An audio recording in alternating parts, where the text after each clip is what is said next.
All right, welcome back for some more. In the last one, I talked about all of the sensors getting wired up and talked about how we have a broken valve cover stud. So I'm going to tackle that today.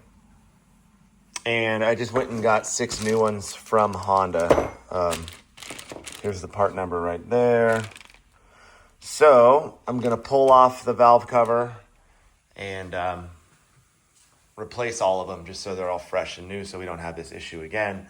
And then after that, we're going to work on getting this finally wired up. So I went to the hardware store and got some wire for the 2 wires that I need to extend. That need to go into the back of the IC7. And hopefully we can get those in there today and then work on figuring out how we're going to add this to the current relay as well. So we'll get started with this first and get that out of the way.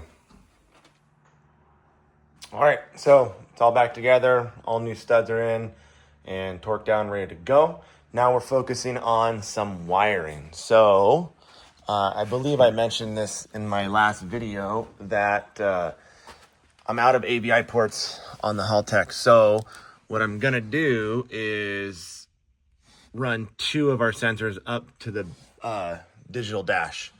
They have some AVI ports on that, and we can use those. We'll send the non-critical sensors, EMAP, and the crankcase pressure will go up there. But we'll keep all the other sensors into the ECU for tuning purposes. So I have to take some pins out, put some pins in, extend a wire up, but it should be doable.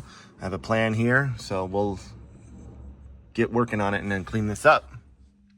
All right, so I completed this. I got it all buttoned up, back together. So I removed some of the dedicated pins like map sensor, oil pressure, and a few others that were in here, and removed those plugs and pinned in from the Rife sensor. So they'll still be labeled and dedicated on their normal circuit. The other 2 now, EMAP and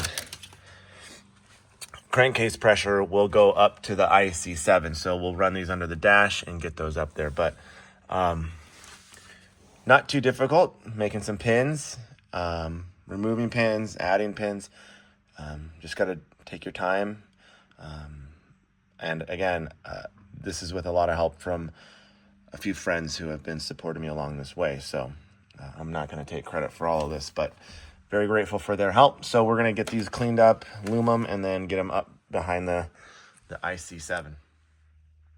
All right, so I got the wires ran through up here and got 2 terminals on here as well. Put some loom and a little shrink wrap there to make it look nice. So now we're going to pin it into the Haltech plug that's in there, and I think we're using 18 and 19. So I'm going to pull those spots and pin this in. We should be good to go. All right, so those 2 are pinned in. We're ready to reinstall the dash and button it up. So I was hoping to mount this guy. This is so you can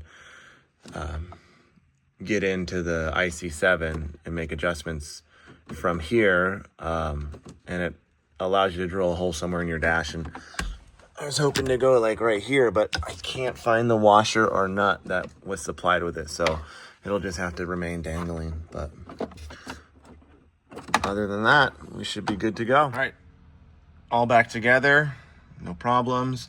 I also took the time to mount the keypad. So I think that's a good spot there within good reaching distance back to the gear shifter. So that'll be that.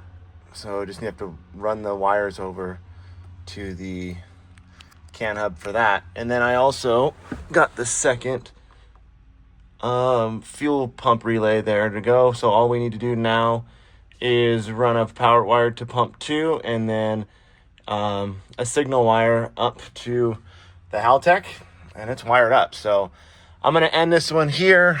I think the next time you see a video, it'll be of the first start. So it's looking really good. I got the turbo blanket on.